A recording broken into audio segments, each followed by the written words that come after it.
politics, yo. doglAR politics. Listen, doglAR politics, yeah. doglAR politics. This is doglAR politics, yeah. doglAR politics. This is doglAR politics. doglAR politics. This is doglAR politics, yo. doglAR politics. Good evening and welcome to doglAR Politics. And you see, come rain, shine, rain, flood, chaos, whatever. doglAR Politics, the team, Archie, Alan, Vishnu, we always start on time. Why is that? Because time is the beginning, punctuality is the beginning of discipline. Discipline leads to everything else. Discipline leads to success. So that's why we always start on time.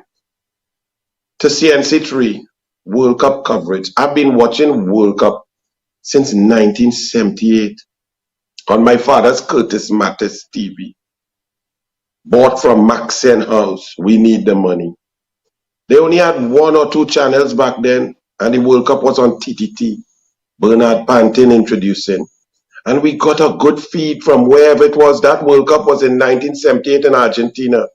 And we saw games without jumping and skipping and repeating and sticking and weaving and bobbing. And I don't know, it's best we show the World Cup on Atlantic TV done by Archie and Marabella, because CNC3, it getting worse. I thought you all would have sort it out after the first 5-6 days.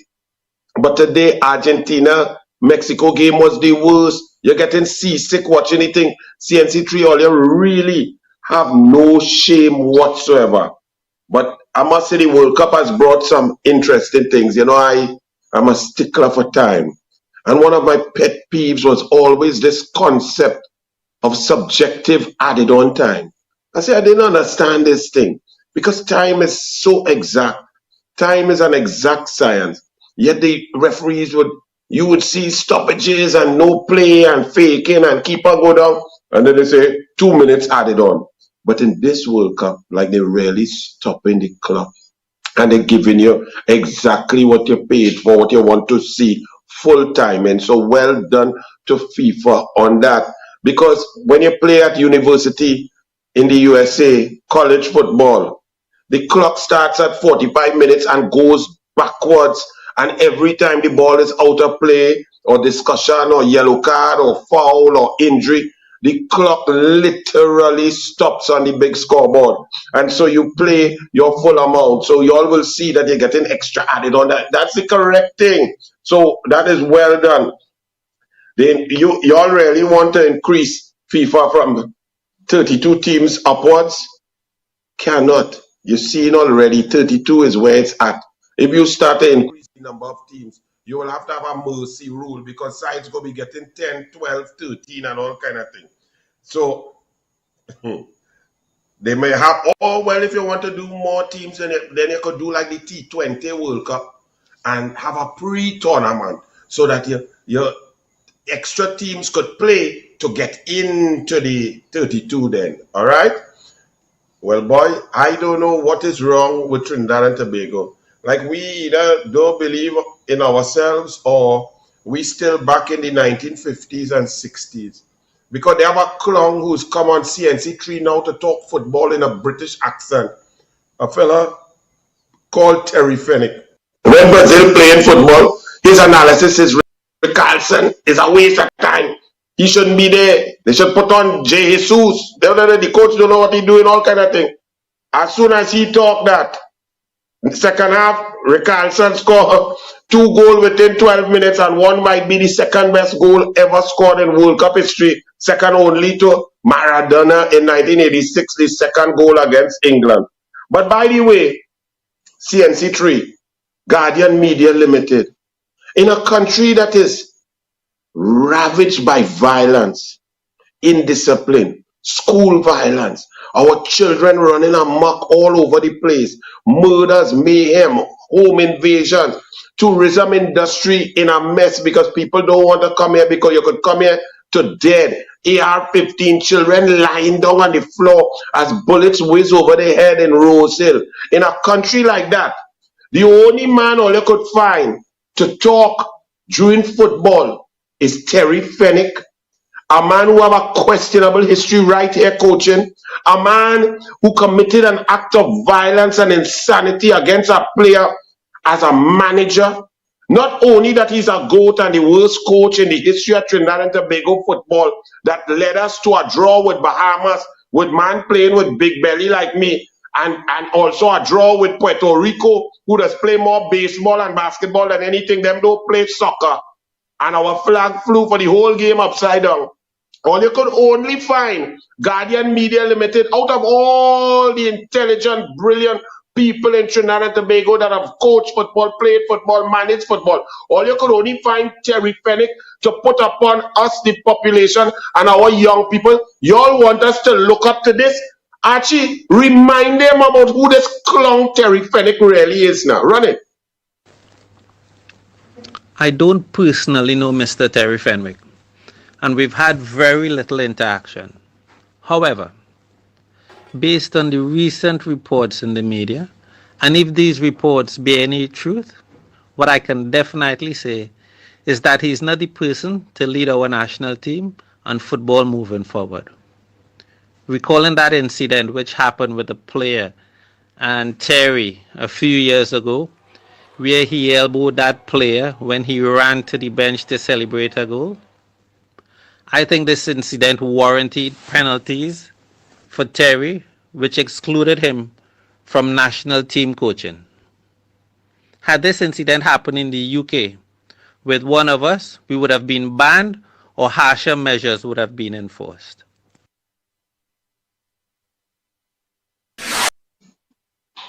And that's what Guardian Media Limited puts on top of us and our young people to look up to in a crime-ridden society full of violence.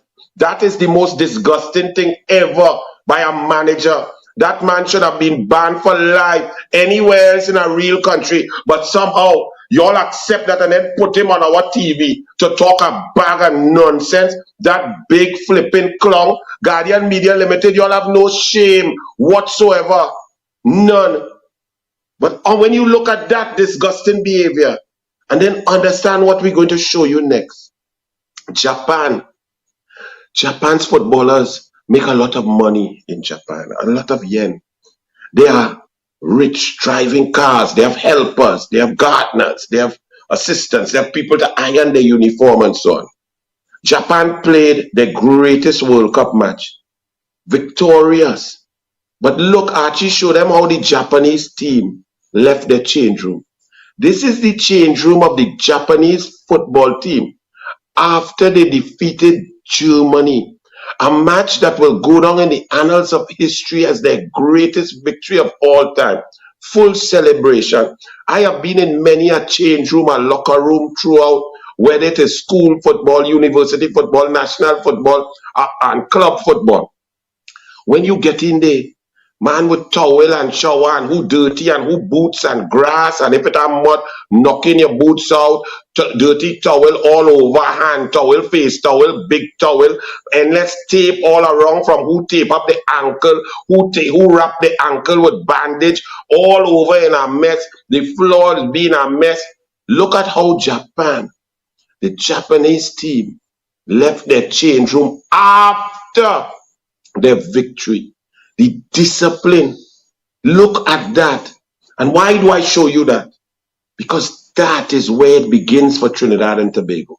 That's where Kamla Prasad Bissessa, Tim Gopi Singh, the UNC senators, Jolene John, David Naked, Wade Mark. That's where we begin in Trinidad and Tobago with our primary school children getting that sort of discipline back.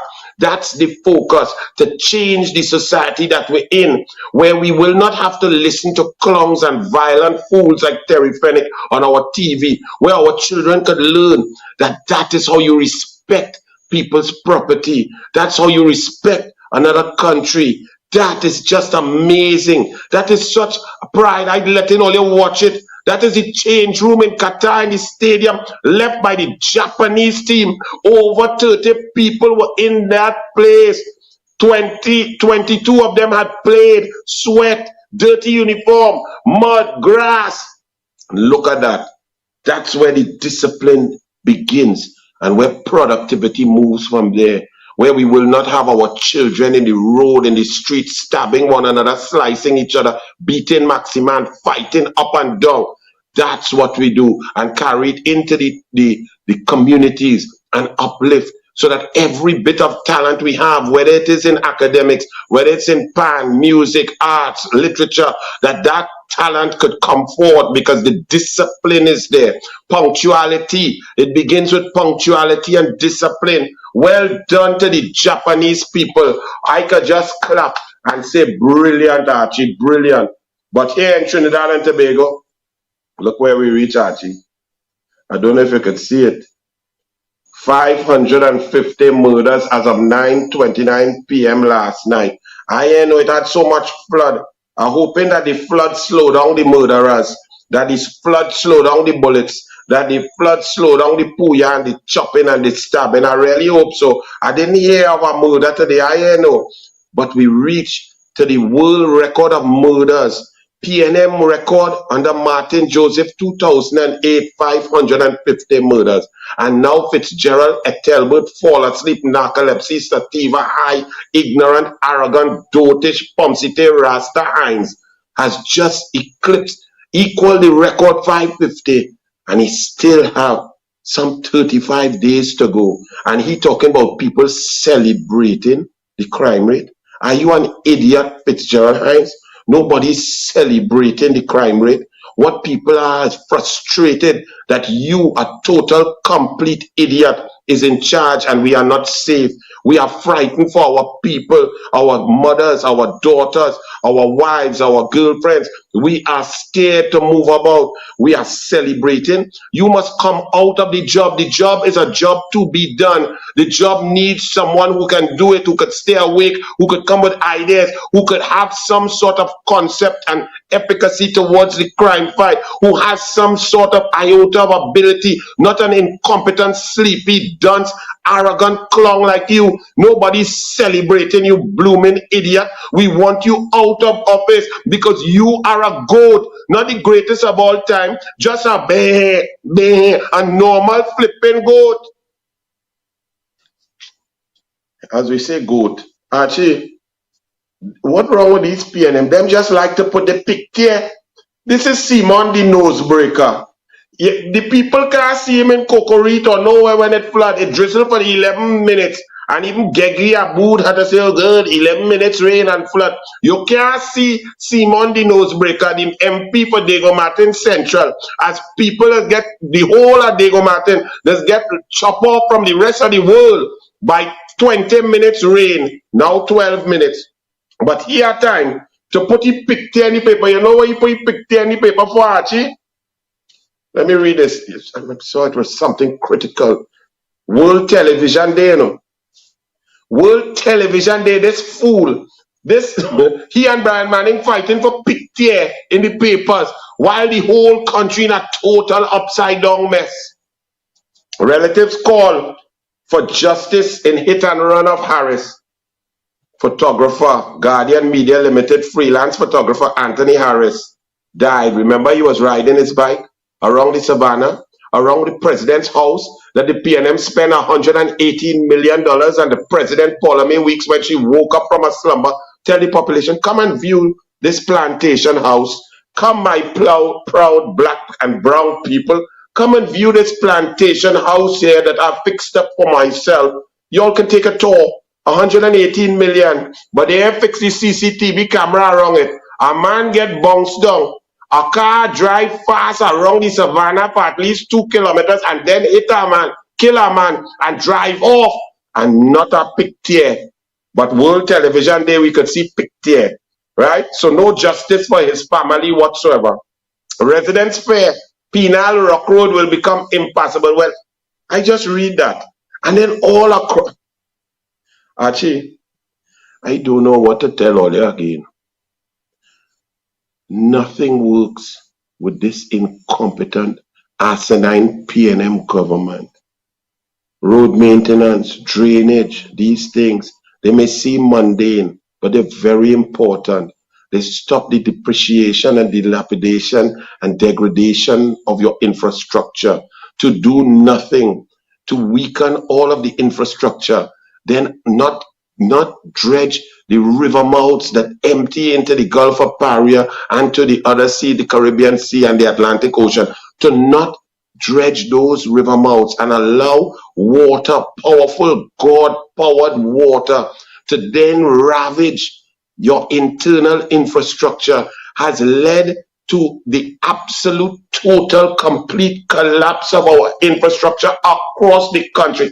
Achiaka, they say Penal Rock Road is every rock road, every sand road, every mud road. Trinidad and Tobago is collapsing. Archie, get them the Vishnu compilation. Let me show you. Saw a lady with a wheelchair a while ago. If an ambulance or even a fire break out in this area, how would you get the appliances to come to the rescue of the people?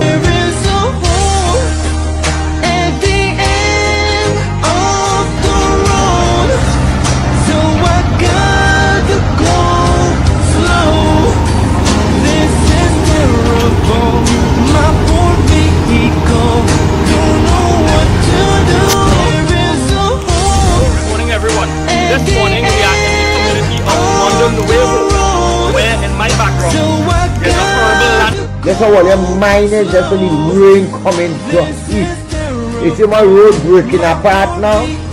What's my road and land slippers? We getting in the country now. And they're saying the fix all that big money, all they pay taxpayers money and play game with. Look how the place falling apart in less than a year. Look at the place. 7 years for 1 year, only seen disaster in the country. I know man working with that God, when you hear God for that for plenty all year, so he just send it slowly but surely by coming for all year. I don't know what to say now. Understand that all of that did not happen overnight. That is 7 years of total neglect, 7 years of thieving your money and not doing the regular things that your taxpayers' dollars are meant to do. That is why a government comes to the parliament to gut procurement and gets independent senators to abstain and want to vote for it, so that they could recuse themselves 210 times in 4 years and over 300 times in 7 years, because they came to legalize thieving. So the money has not gone to regular maintenance. The money has not gone to do the mundane tasks that we ensure that people could have safety, security, and move about. That's not even all, you know. Vishnu had to cut down that. Vishnu had another 10 minutes to go with all of the bridges and the roads that caving in and collapsing. And you know what Rowley licking his chops to do now? As he gutted procurement, there is no procurement regulator, and he took out, he ready to say, hey, look at it, there's an emergency. He let the pressure build so that the population needs the roads fixed. They're busting the tires, the rims, everything. So Rowley going to come in the dry season and say, I'm going to spend $2 billion without procurement legislation to give the contractors and so on to donate more to Balize House, so Balize House could go up our next 6 stories. Rowley say he said 30 million in raffle tickets. Police, I want to investigate that. Where the tickets? Where it was deposited? How much tickets is sell? Where the accounting? Where the money came out from? Hey Rowley, raffle ticket when you was outside Price Mart for 2 hours. 2 hours, you as a prime minister stand outside Price Mart with Fitzgerald Hines, and 11 people come to take selfie with you. Well, boy, even the 40th soca star in the semi-finals of the Soca Monarch does get at least 20 selfie per hour. You get 11 selfie in 2 hours with Fitzgerald, Ethelbert, Pomsite, Dotish, Duns, Hines, and you say you sell 30 million in raffle tickets. Rowley, a flipping liar. Where you get them? Where you sell them raffle tickets? The same place you find COVID.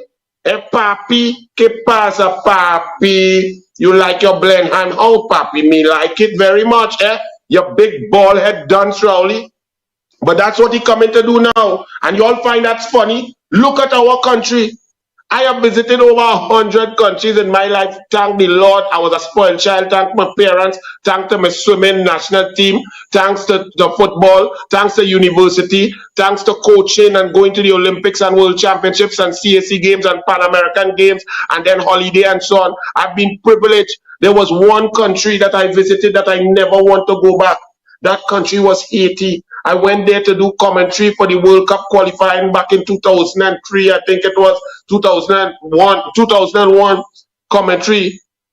Not 2003, but some World Cup qualifying early round. And when we reached the airport, the first 30 meters paved, smooth, black like this t-shirt. And after that, dirt road, collapse, dust, pothole.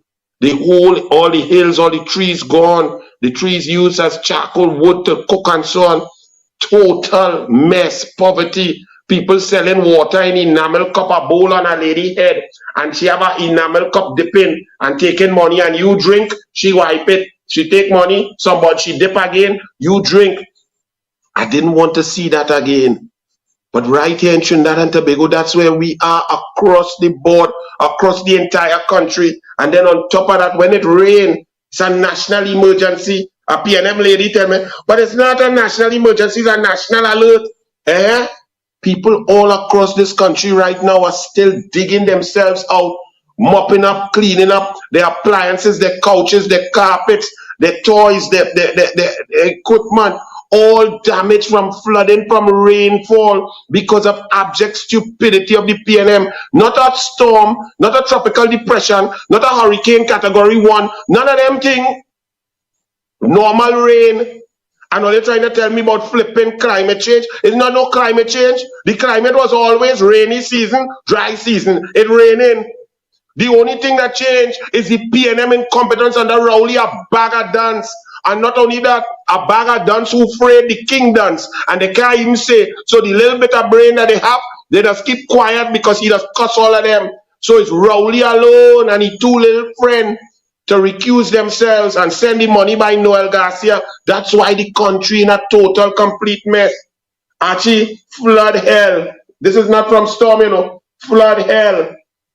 Flood misery in Manzanilla.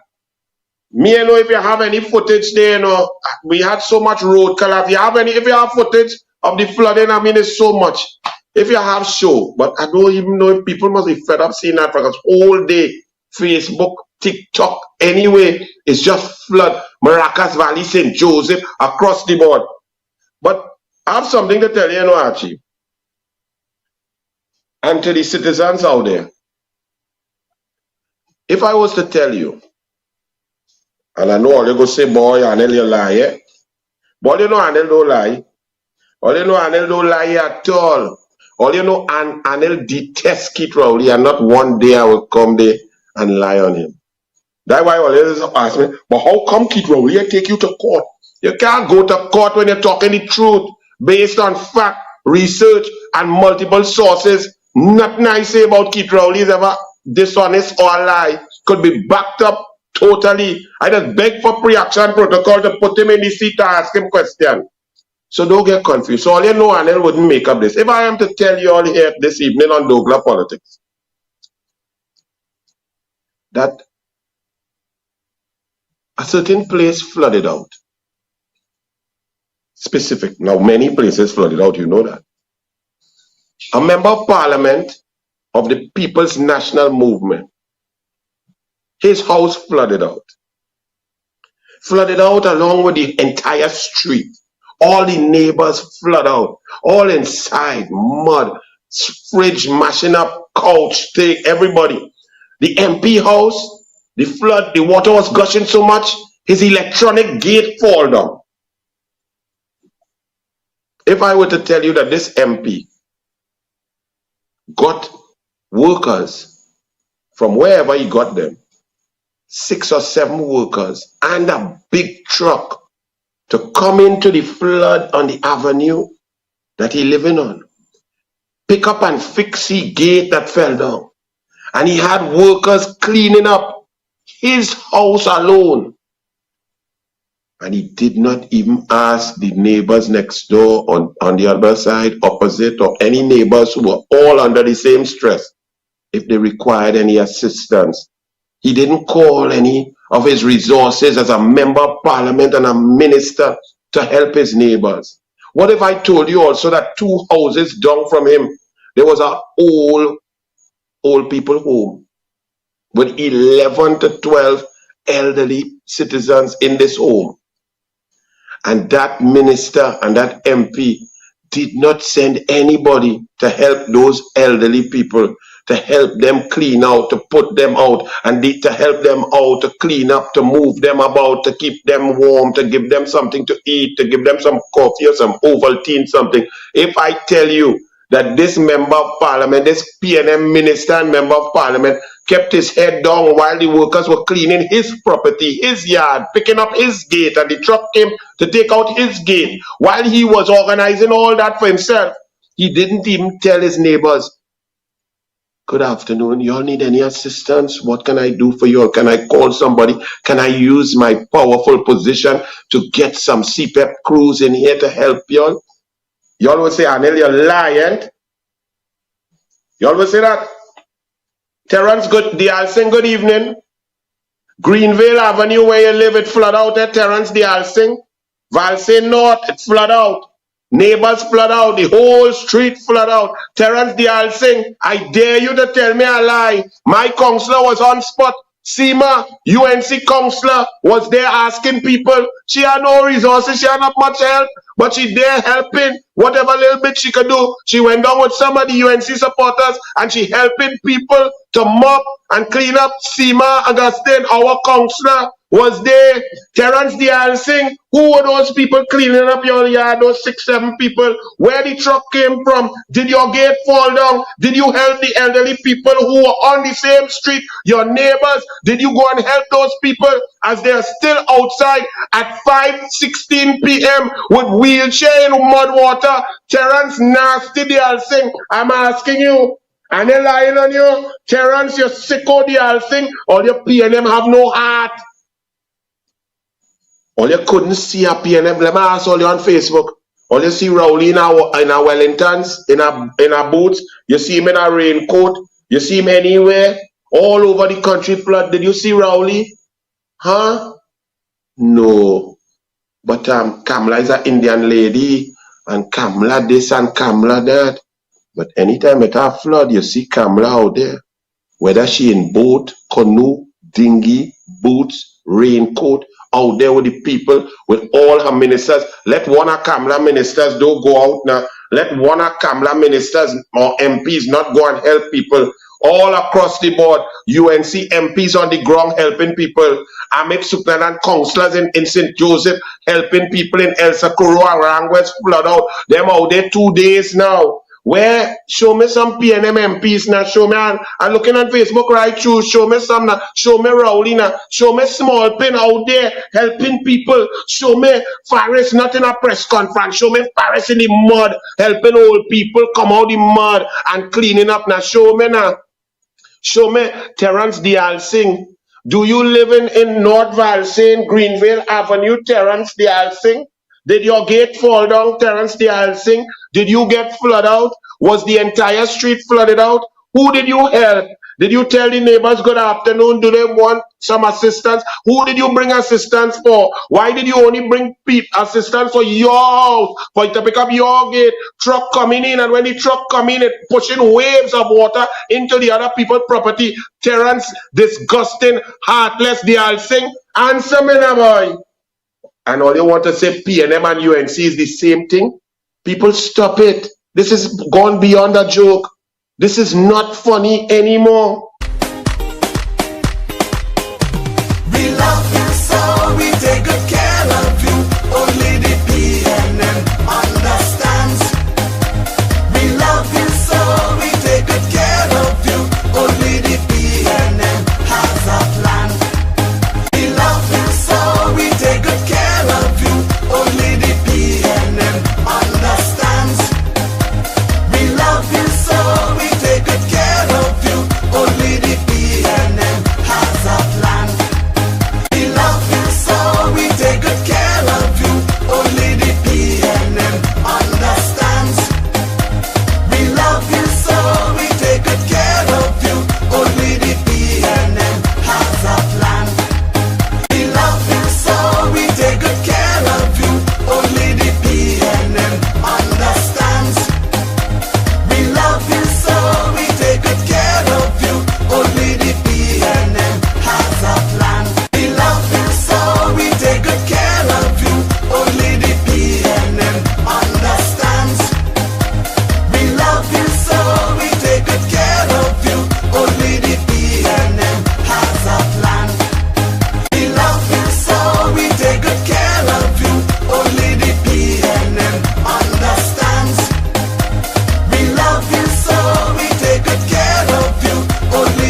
Thank you, Archie. All of that was just from today, you know.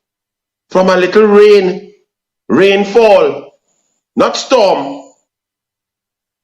And on top of that, when it a pothole, Archie, how many citizens has this happened to? Look at this rim. You know what that is? Bus tire and rim, right? For this car. That is a person having to pay $500, $700, $800 for rim and tire. What about you fancy cars? Some of y'all tires low profile, aluminum rim might be 4,000, tire might be 3,000. What about that? Or they could drive that. Who going and pay that for you, Rowley? About the golf club while he getting COVID from Ola Papi? What about the other one? Play the video, Archie, where the man bossy tire. Run it. Watch. Flat on the ground. I'll show you. I really fell up by what really going on that big hole like this on the blasted road. You telling me how they them can't fix? Watch. How they them can't fix? Right friggin' there. What just hole on the frickin' highway now? What just hole? I know boss my front tire man. Watch it. And next man. Watch it. And next man bossy tire. And next man bossy tire. The same frickin' hole. The same frickin' hole. And next man bossy tire. And next man. What really going on with this government, guy? It's not funny. And that's happening. Look at that. In 6 minutes, they two tire, $1,500 minimum, 2 citizens. If that hole take out 10 more for the day, and every day is other million holes that busting people rim and tire. You all fine elections don't have consequences. You all want to play games. Oh, PNM, is a PNM, my mother is a PNM, my granny is a PNM. Fire burn PNM, boy. Taxi drivers hike fare. Archie, could you believe this? Taxi drivers hike fare to $45 for Mayaro to Grandi. $45, you know. That is a movie at movie tongue, you know. And that one way, you know. So you are $90 if you want to go from Mayaro to Grandi and back. That nearly a cool $100, you know. Taxi driver Ronald Hernandez said on Friday he waited on the Mayaro Sangre Grande taxi stand for 7 hours before his 7-seater vehicle was filled for a trip. So he had to sit down there 7 hours before he can make money. Hernandez said he came out to work at the taxi stand around 7 a.m. and by midday he had only 2 passengers in his vehicle.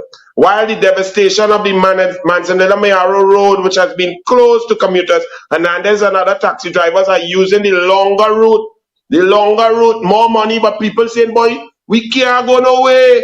We have to stay home, stay hungry, don't do nothing, don't go and pay no bills.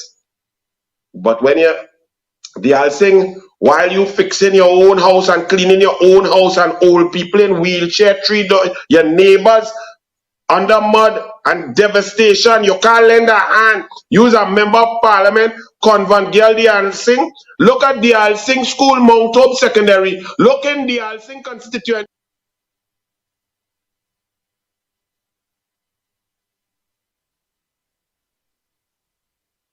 And the member of parliament constituency. Look at the secondary school that our children have to go to school in. And this man only studying to see where his wife company could get contract. How much contract his wife company where she work get in the last 7 years. Look at this nonsense. And you want our children to achieve and be world beaters in this nasty, disgusting. Look at this. And this minister bundles have no shame to stand up in that. And after she visits, it's still so, and it worse. The place in a total complete mess. Mount Hope Secondary School in a totally dilapidated state. Remember a concrete block fall and nearly kill a child in Sawa? Well, it could happen here in Mount Hope Secondary School also. When it rains, it's flood, all the children's shoes and so. Look, imagine you have your nice shoes, expensive shoes. Look at bush, rat, and monkey to harass the children in St. Joseph constituency, Mount Hope Secondary School. And all you say elections don't have consequences. All you find you should have an election tomorrow. All you really don't find so. Review school policy on Venezuelan children, says the Express. Express, really? This was the Express? The page 12, Monday, 21st November 2022. Daily Express. Review school policy on Venezuelan children. Government should review its categorical position against providing an education to the children of documented Venezuelan migrants who landed here illegally. It is not clear how much consideration the government gave to this issue before stating this policy decision back in 2019. However, it appears to be based on the view that the benefits of TNT's free taxpayer-funded education system should not be extended to children who had entered the country illegally. Isn't it amazing, Express?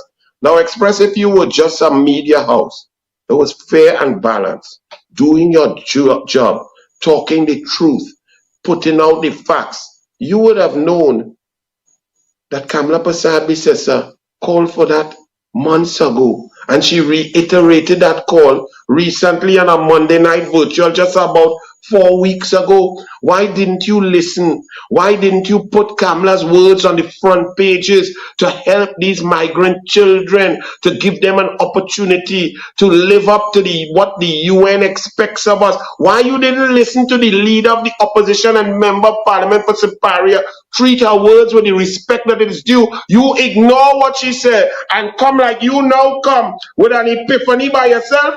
Archie, show them I'm not lying now. Play Kamla. You gave them license to stay in Trinidad and Tobago.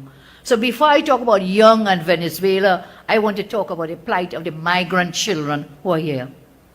It is about time we allow these children to enter our public school system to get an education. I am calling on government to let these children get an education, let them go to school. When our people go abroad, what happens? They get to go to school. It is not their fault. They are not criminals. In the US, in the UK and elsewhere, they are allowed to go to school. And we should do the same. We should allow these children fleeing Maduro to get an education. So I'm extending it to say any migrant child here, not just the Venezuelans, any migrant child in Trinidad, no matter nationality, should be allowed to enter school. Kindergarten, primary, secondary come September when the schools reopen. We have 3 weeks to the new term. That is enough time to get them registered and allow them to get requisite inoculations, vaccinations, and so on as they may need. So I'm calling on civil society, and in fact I want to thank civil society. I want to thank the CBOs. I want to thank the FBOs, the faith-based organizations, all these organizations who run schools, who've been trying to support the migrants and so on. We want to thank them and to ask them again to continue to do as much as they can. But I say to the government, it is your duty. Imagine if it were your child as a migrant in somebody else's country. They should not be deprived of an education. So I call for... Well, look how I lie on Kamla and all. I say 3 or 4 weeks ago. That was 3 weeks before the school term start, and the school term start early September. So that is mid-August. Mid-August, Kamla calling for migrant children to be allowed to go to school. And now the Express just out of the blue, and no mention that Kamla say that. Review school policy. This is the 21st of November. Kamla say that since mid-August. Right? But it's all right.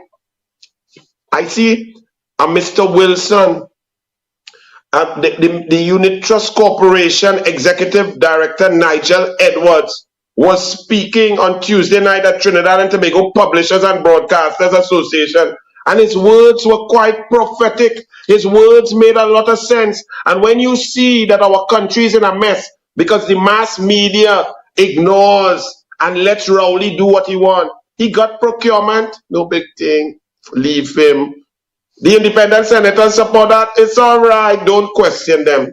Police Service Commission collapsed because Rowley misbehaved in public office and went and caused the president and Bliss Prasad to misbehave. That's okay. An attorney general goes into a court in a foreign jurisdiction and lies on an affidavit. That's okay. Let him call a press conference to talk about scrap iron. That's all right.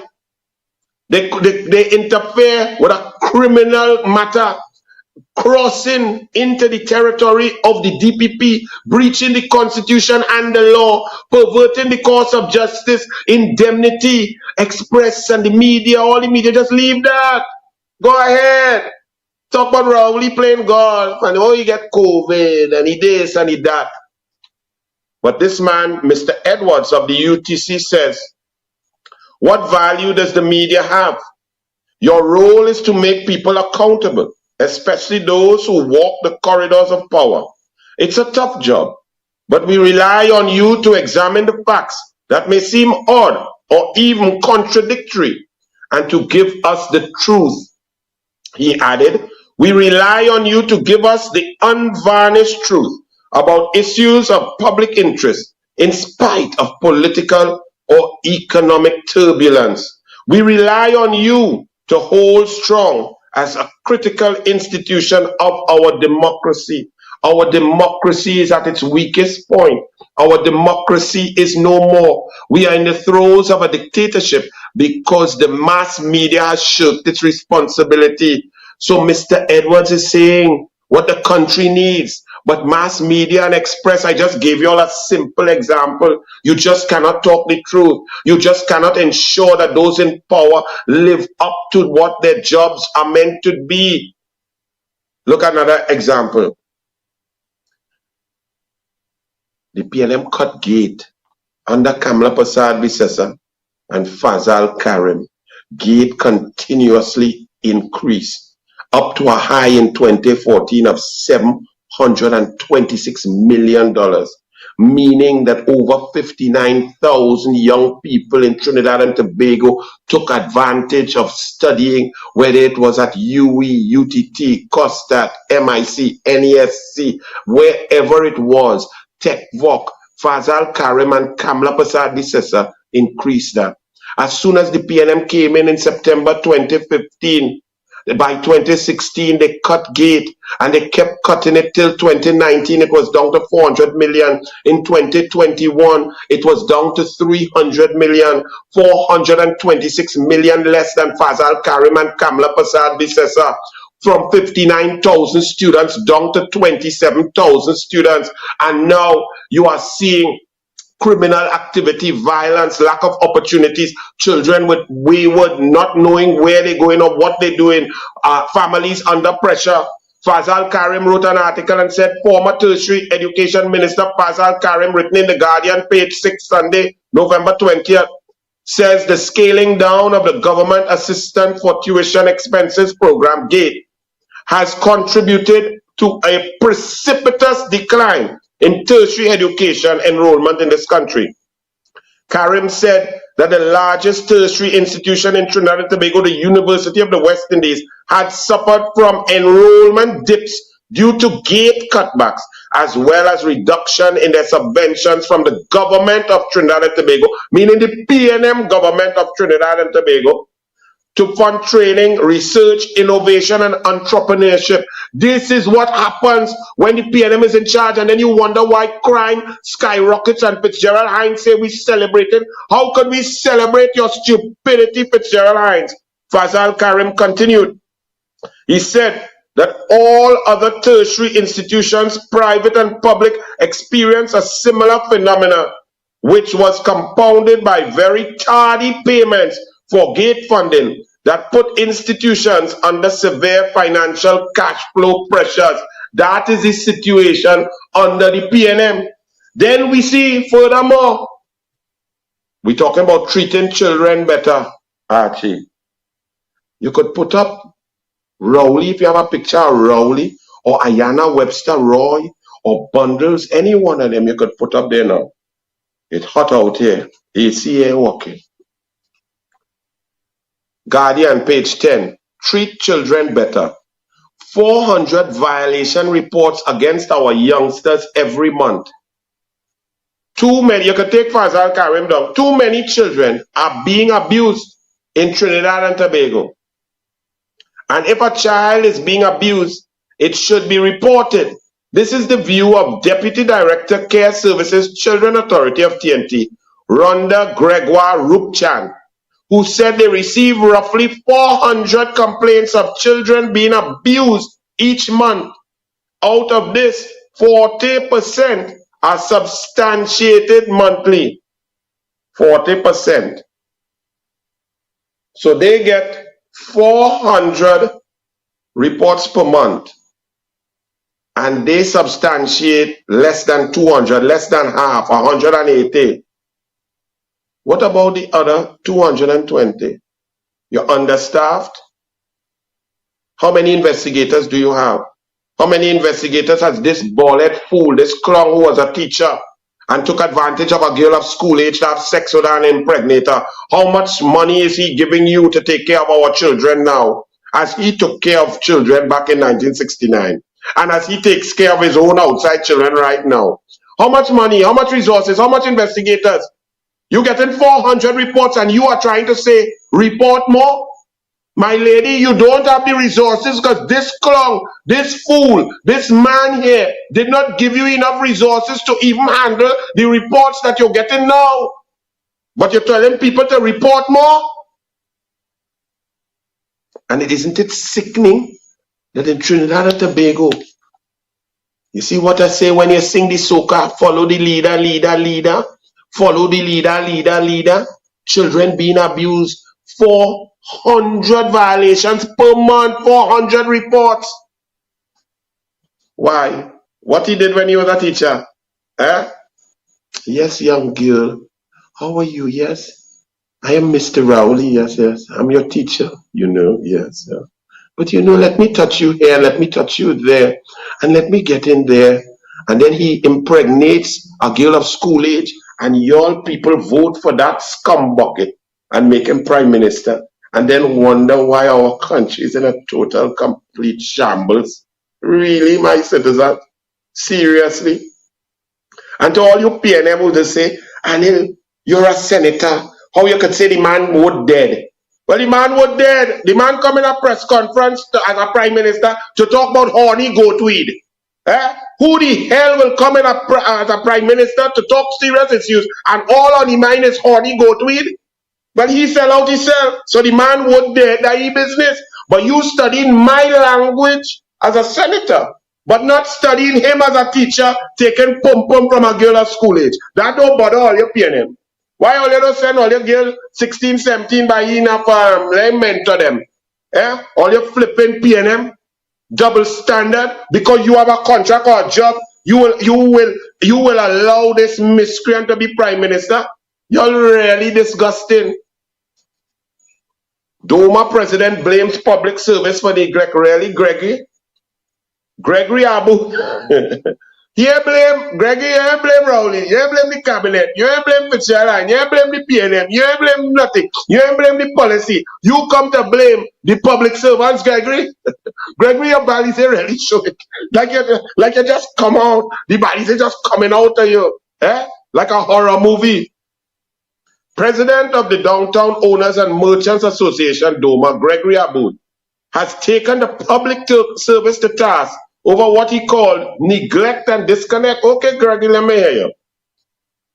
He placed the blame at the feet of the public service, saying somebody left work before they should or neglected their drainage duties.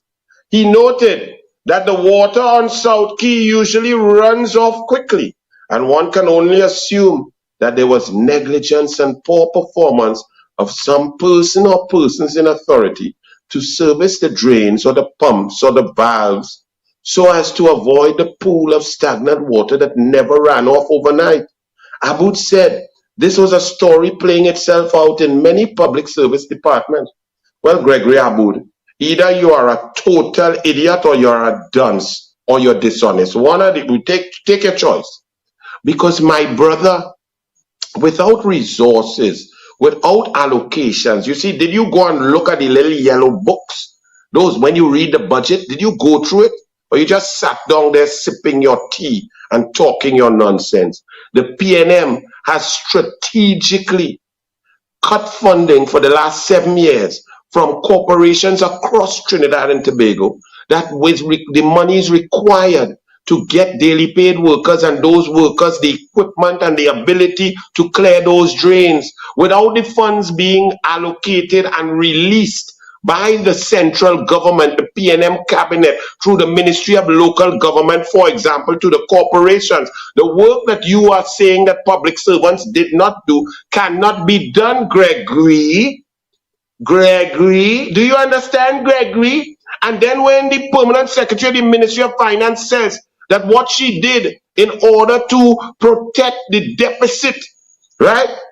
No, you spelled dishonest correct, but leave him. He either dishonest or he's a PNM. Move that, you forget the S, Archie.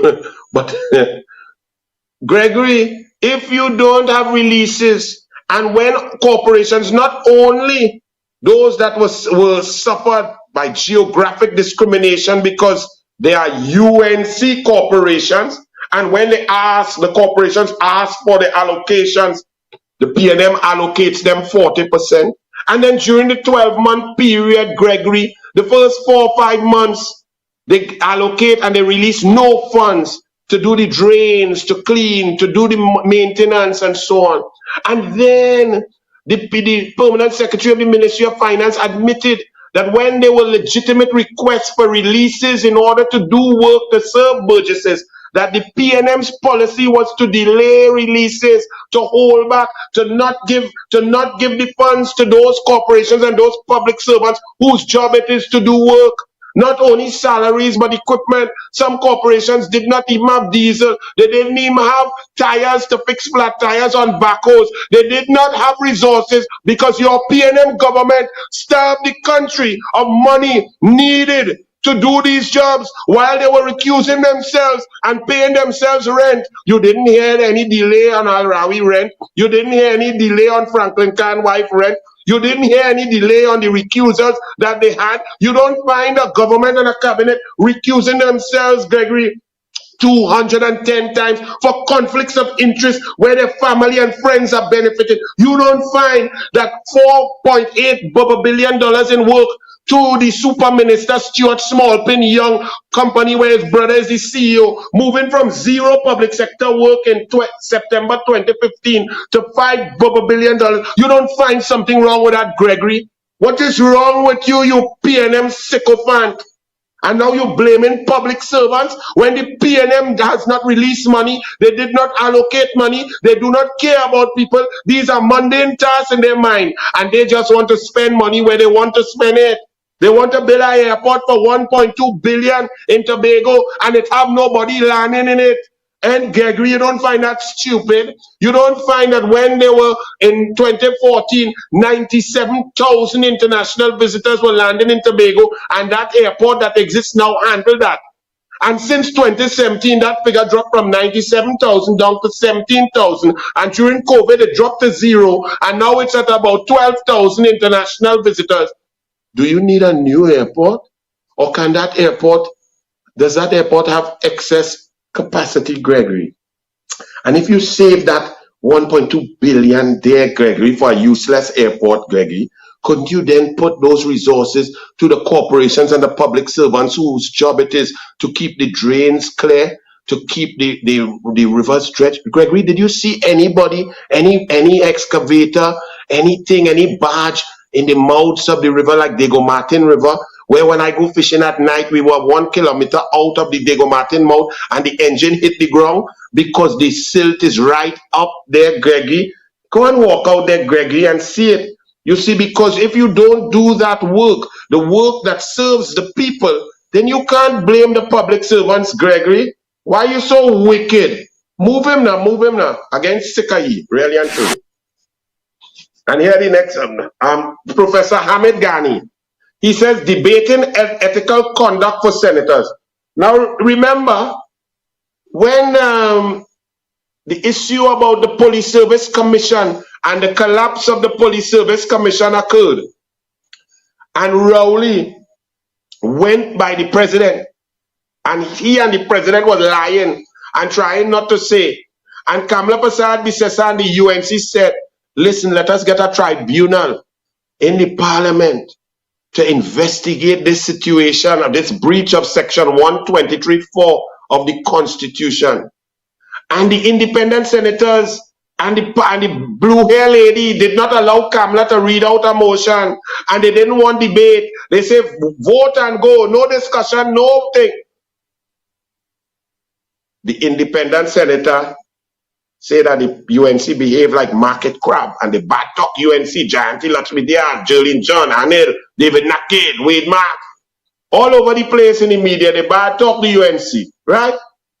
Then the PNM and the independent PNM senators come and say, oh, they're going to do, they bring a motion against the UNC behavior. Now, since then, Rowley admitted and confessed that he was the senior government official that went to the president, whispered in her ears nothing, presented no evidence, continued to have discussions with her and the Police Service Commission that allowed Bliss C. Prasad, this woman, sleepyhead, wake up from slumber, allowed Bliss C. Prasad to remove the merit list, and then allowed Fitzgerald Hines to attempt on the 24th, 27th, 28th, and 31st of August 2021 to try and present a case to get a man not to be commissioner of police. That is misbehavior in public office. They admitted to it.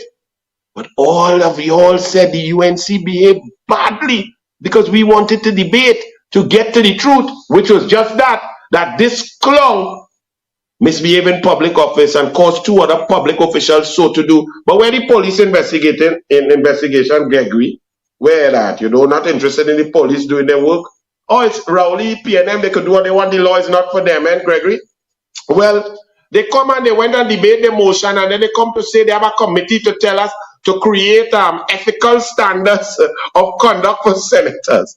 Why you don't have a committee for ethical standards of conduct of the Prime Minister, so that he would not go and contract COVID 4 times in Blenheim and thing with papi, que pasa papi, tu mi hombre, ay, and his wife ain't get no COVID. Why all you bring a committee to do that? Why you bring a committee of ethical standards of a Prime Minister when he was a teacher to not get pum-pum from a girl of school age? Why all you bring that? All you come to harass the UNC for the PNM to tell me how to behave, to go and cook on coal pot and lie and ride bike and fill up Mercedes-Benz with gas, looking like a big toad? Why all they do that? But the UNC say, we're not part of that nonsense. Hamid Ghani says, by opting out of the committee, the opposition is missing the opportunity to demand from Senator Vera the identity of those judges who contacted him to berate right. And during that debate, Senator Vera said that some judges from the Court of Appeal and High Court contacted him to say Jayanti Lakshmidhyar was disrespectful and did it. Very serious things. Judges not supposed to be in that. Judges have to be impartial. But all your media didn't ask them. But now Hamid Ghani saying we should go and sit on a bogus committee to go and ask Vera about who were the 2 judges. Why the media, Hamid Ghani? Why you as a columnist don't call him? Why you don't tell your Guardian editor and all the reporters to go and hound down Senator Vera and ask him? Don't come and tell we to go on no bogus committee to go and find out what Senator Vera was talking about, which judges. We don't know from Privy Council in the airport case that the judiciary was woefully influenced by PNM politics. Way back from 2007, 2008, the PNM Attorney General, John Jeremy at that time. Let's read another thing, because elections have no consequences, right? All of a sudden, the Sunday Express says, procurement bamboozle. Well, let me read this now.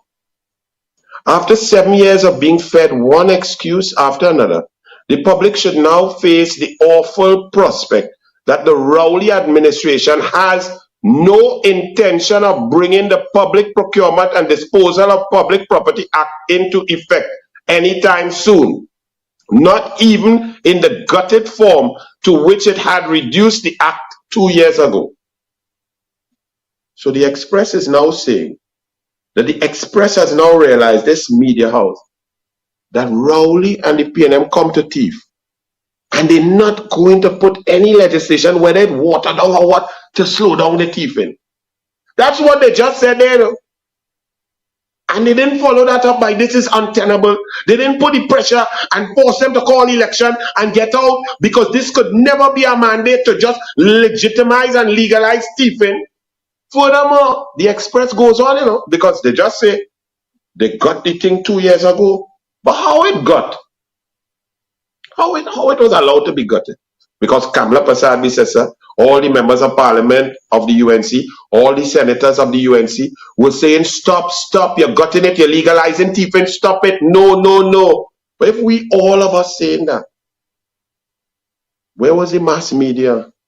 Where was the Express to join us, to use the weight of the newspaper to support the right thing, to ensure that money could not be stolen? Where were you, Express?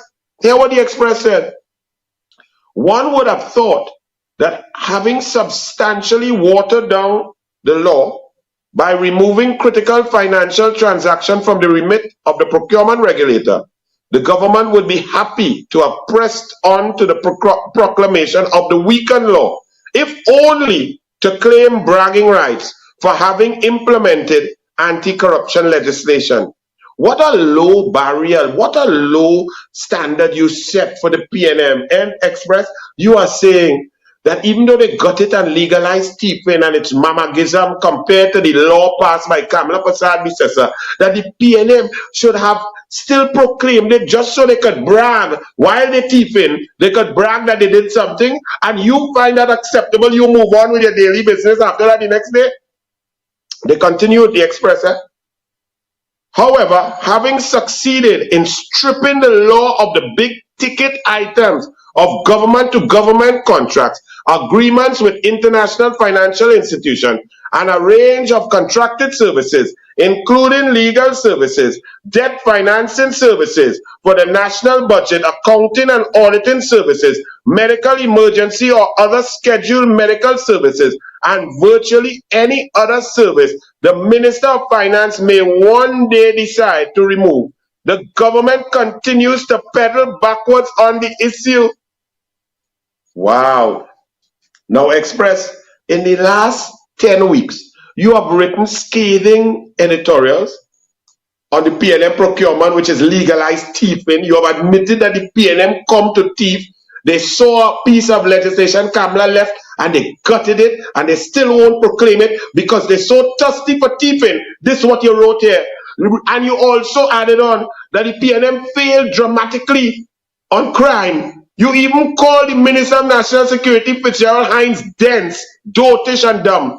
Flooding, you say they fail. Economy, they fail. Nelson Gate is the most criminal event, and the independent institutions must act. The education fail, textbooks fail, roads fail, all scathing editorials on the PNM, and you still have them there, Express? You ain't gonna call, you ain't gonna move, you ain't gonna tell them get out? Really and truly? Hines, now remember, Prime Minister tells families, stop covering up for your criminal relatives. Really? Rowley, why don't look in the mirror and tell your cabinet, stop covering up for your criminal cabinet ministers.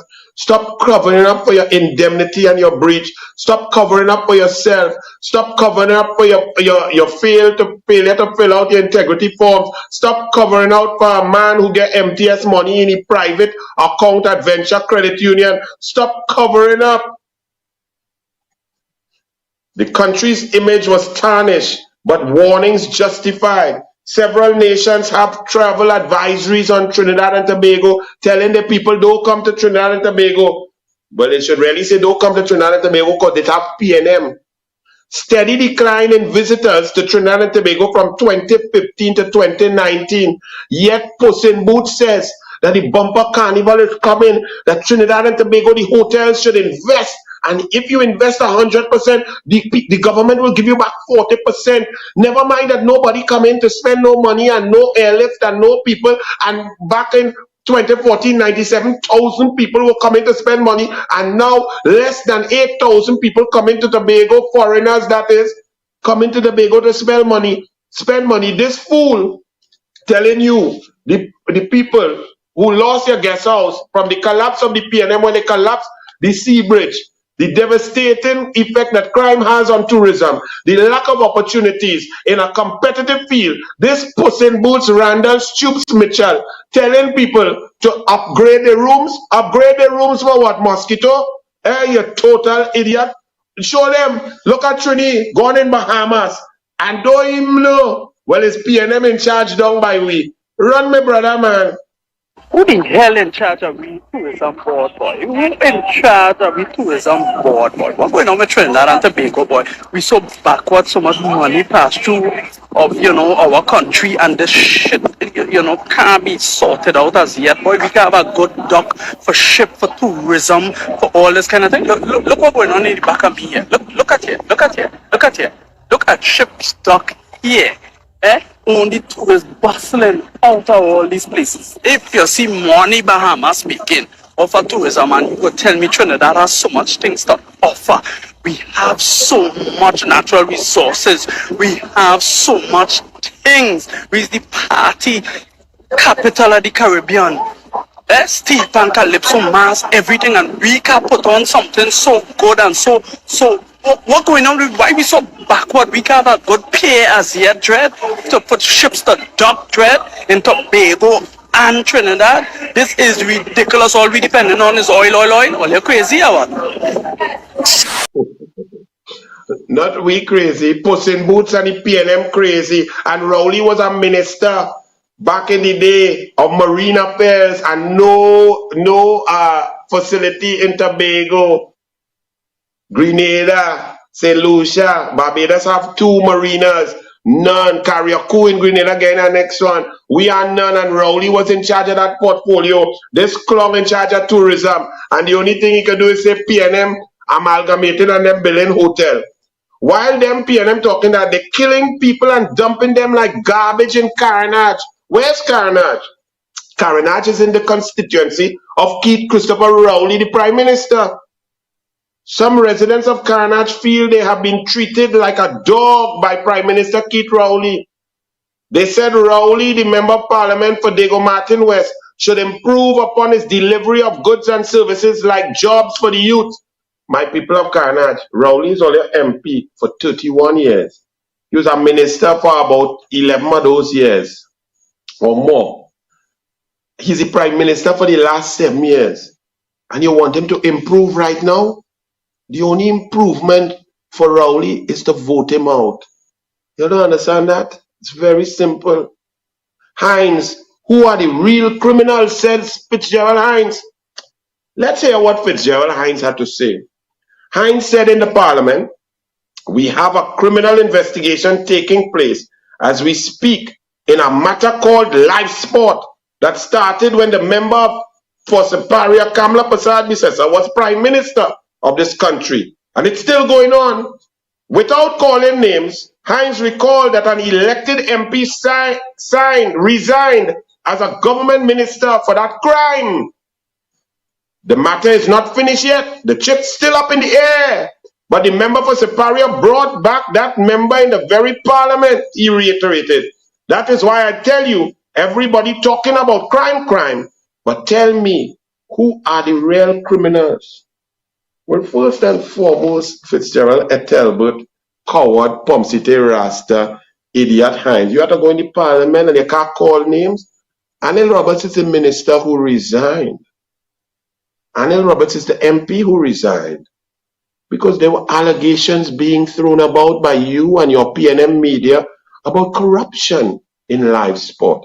Not because of a crime committed or any allegations whatsoever by Anil Roberts. Anil Roberts' name was not in any audit report mentioned, not even once. There was not one allegation made against Anil O.E. Roberts. That's why you have to go in parliament, and even in parliament, you can't even call a name. I dare you, Fitzgerald, coward, weakling, no stones Hines, come outside and say, Anil Roberts stole money. He got money corruptly. He did this and he stole that. Say it now. Come out and say it outside. Say it once, you big fool. Not once.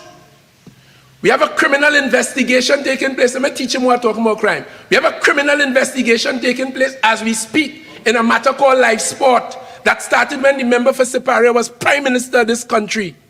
Still going on. I saw a member of parliament resign as a minister of government and a member of parliament for that crime. There's a crime debate. And the first opportunity, the matter ain't finished yet, you know. The chip's still up in the air. But the member for Paria brought back that member in the very parliament again. That's why I tell you, everybody talking about crime, but tell me who are the real criminals. Madam Speaker. Who are the real criminals? Talk now, Fitzgerald. What kind of innuendo you talking about? Live sport is a crime? Really? Live sport is a crime.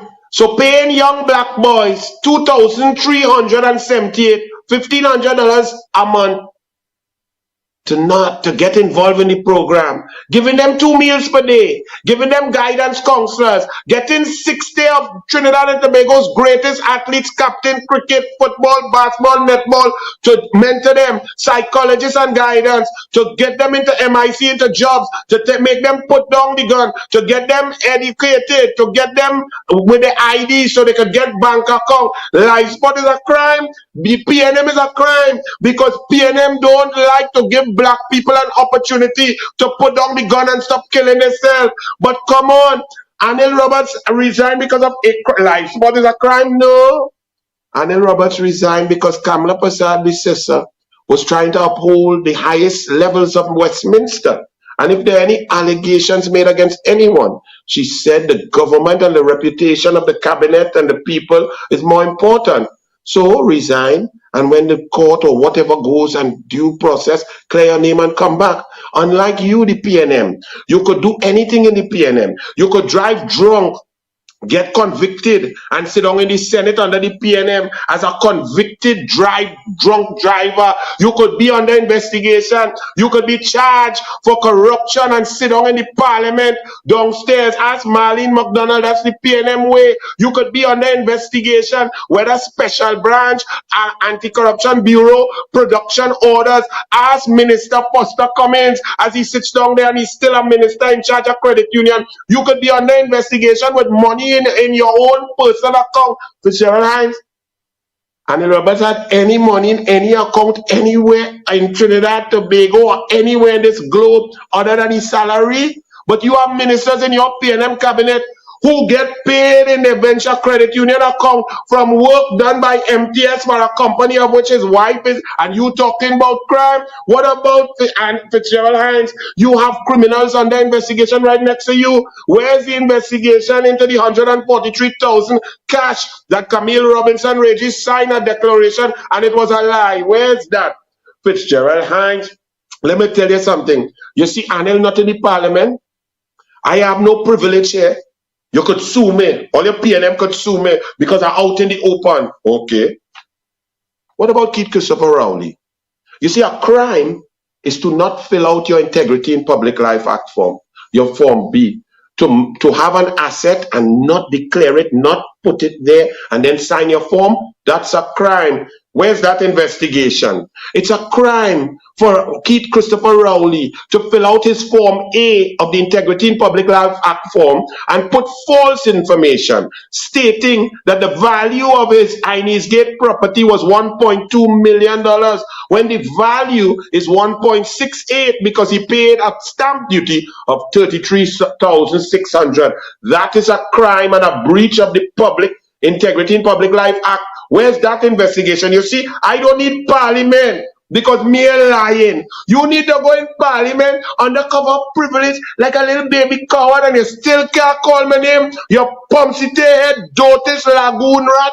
Yeah, you big dum-dum. Come out and say it now. Well, also, listen, this is the elements of another crime. Keith Christopher Rowley got a benefit that he admitted to being a good negotiator, a benefit of $468,000 on his Inez Gate property that he got from one person, a contractor, and he did not declare that to the Integrity in Public Life Act, the Integrity Commission. Those are the elements of a crime where the police saw that. You are the police. You there 7 years. You put DCP Jacob. You put 40 million to come and investigate. And they look at it, come out and say something. You big clown, all your PNM is just lie. Get into office and the whole country in a mess. Let me talk some more crime. Keith Rowley negotiated a benefit for his daughter. Did he put that in his Integrity in Public Life Act forms? In his integrity forms?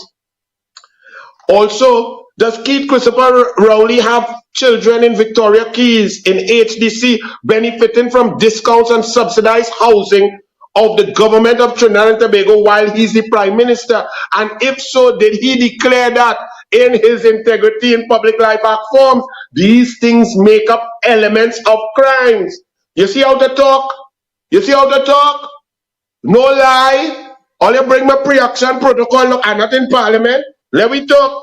In 1969, did Keith Christopher Rowley have sex with a girl of school age? Now, this requires further investigation because at that time, the age for statutory rape was 16. How old was the girl when she became impregnated by her teacher, Keith Rowley? And was that the only time that he had sexual intercourse with her when she became pregnant?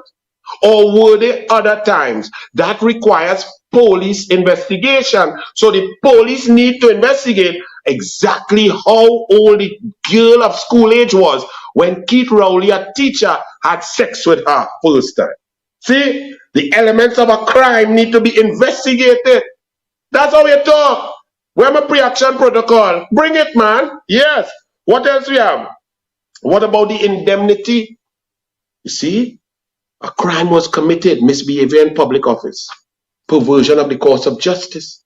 This requires an investigation into Faris Al-Rawi, former Attorney General, Keith Christopher Rowley, member of the cabinet, and you also, because Faris Al-Rawi said that he informed you about the situation, about the government interfering and misbehaving and perverting the course of justice and giving a witness in a criminal matter inducements and using taxpayers' money to do so. Those are the elements of a crime. Don't say life sport is a crime. How life sport could be a crime? And do you know that under life sport 2013-2014, the murder rate was 375 and 410? So life sport was a crime? Well, you better bring back life sport because Fitzgerald, Ethelbert, Duns, Narcolepsy, Sativa, Hines, your murder rate that you are in control of is now, as I speak here, 550, 140 more murders than when life sport was there, 175 more in 2013. Keith Christopher Rowley and Sativa Hines. So life sport was a crime? Why you don't tell them the true statistics that out of the 2,378 young black boys who were actively involved in crime, not no alright boys, actively involved in crime, that in 2 years only 2 of them died from violence over that period. Life sport is not a crime. The PNM is a crime. You know what is a crime? Balize house going up in the sky. Where the 30 million in raffle tickets? Where the Anti-Corruption Bureau? Where the bills? Where the receipts? Where the deposits? Where the accountability? That is a crime. You see, that requires investigation. Not you and your hand-picked Kate, English white lady to come and go specific. You cannot find anything on Anil because Anil did no wrong, you stupid sativa dum-dum. So you could go in the parliament and talk innuendo and say things because you're a coward and you're a liar. You see, I am talking the truth. I'm not in no parliament here. Who else we can talk about? What about? Oh Lord. Well, that's a well, we know about we boy Foster Cummins. We'll deal with him. But you see, by saying that life sport is a crime, you show the truth, Fitzgerald Hines, that the PNM likes poor people, black people to suffer, and they don't care how hot the country gets. They don't care about borderlines. They don't care about young black boys killing themselves. You don't care. Once the PNM could be on top and recuse themselves, and Small Pin could be the chairman of the PNM Black Man Party as a Chindian, a half Indian from Barrackpore. All you don't care about black people. Never did. How much black people it have on the golf course with Rowley playing? All you never did. And now even your people, your own supporters understand that PNM is anti-black. Run Twiggy there. Let me hear Twiggy.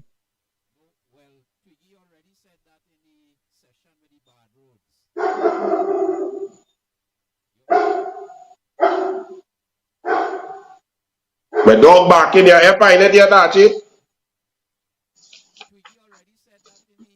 You have it if you have it. She already said that in the session with bad roads? No, it's not about 3 different clips, it are more. But as you find it, you go find it, right? But you could pray.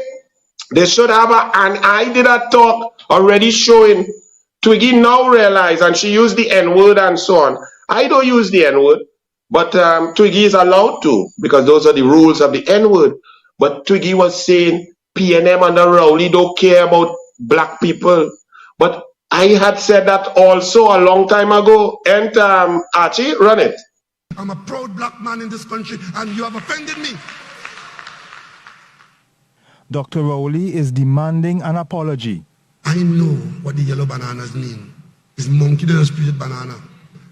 But people hungry in Trinidad and Tobago, and you feed the monkeys banana. You could go to hell with that. We are better than that in Trinidad and Tobago.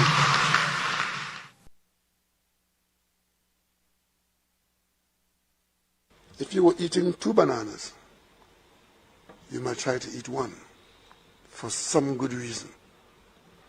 Either to make it last longer or to share it with somebody else. But people hungry in Trinidad and Tobago, and you feed the monkeys banana. You could go to hell with that. We are better than that in Trinidad and Tobago. What you say there? You know that there's a concept called an Oreo. You know what an Oreo is? An Oreo is a man who's outwardly black. Black skin, looks black. But during his lifetime, something happened that made him a very insecure, weak, little man with no character, who's ashamed of his blackness and lives his life trying to be something that he is not. So he runs down things that are lighter than him. He runs down big things, fat things, or anything that look lighter than him. He runs down games that are played by people who are lighter than him.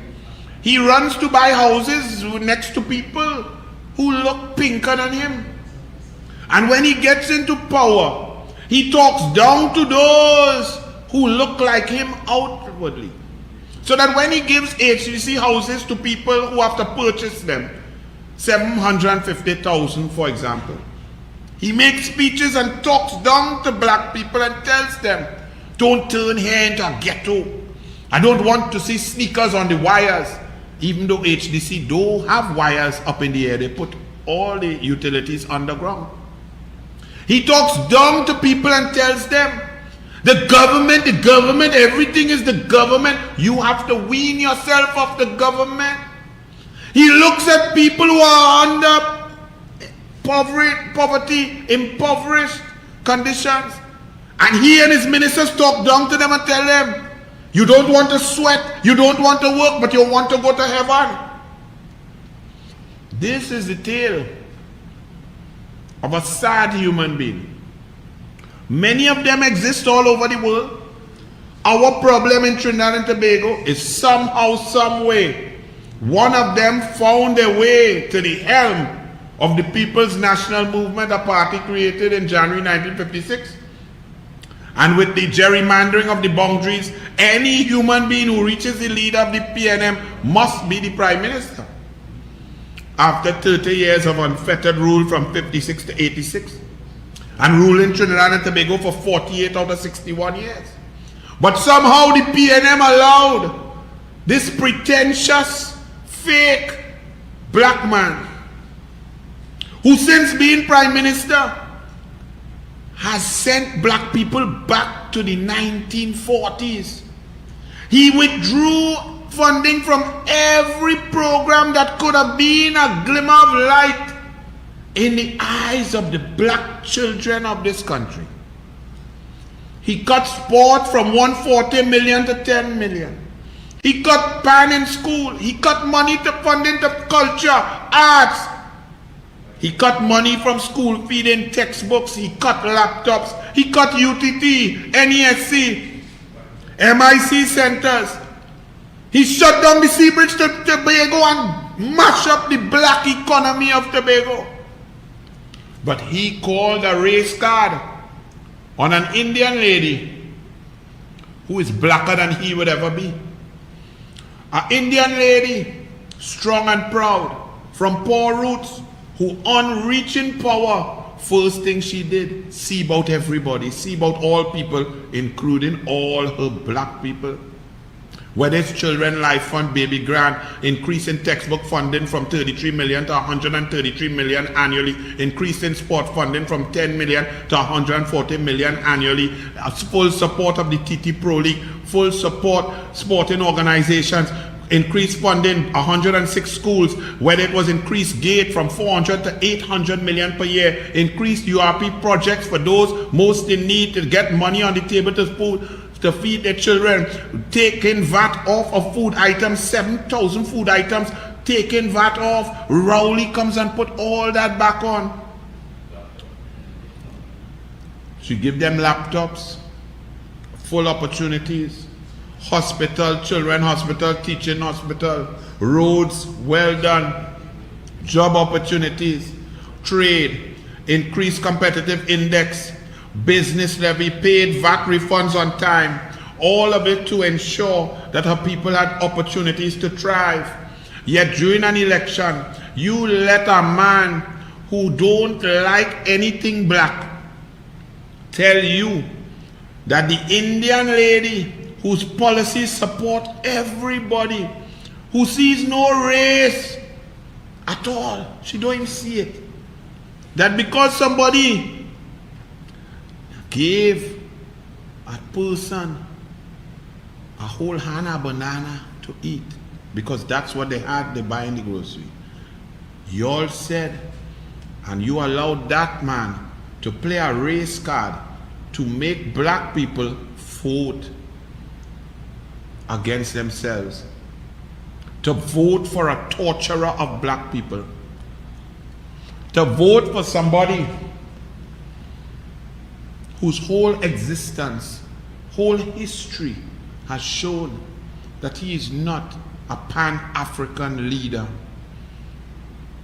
He comes out and says, I'm a proud black man. Oh, since when?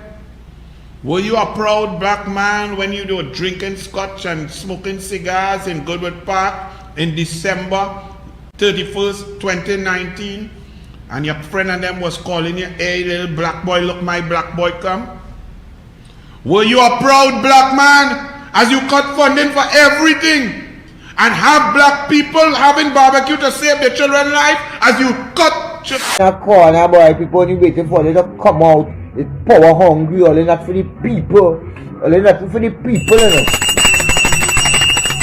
All power hungry, you know. All power hungry, you know.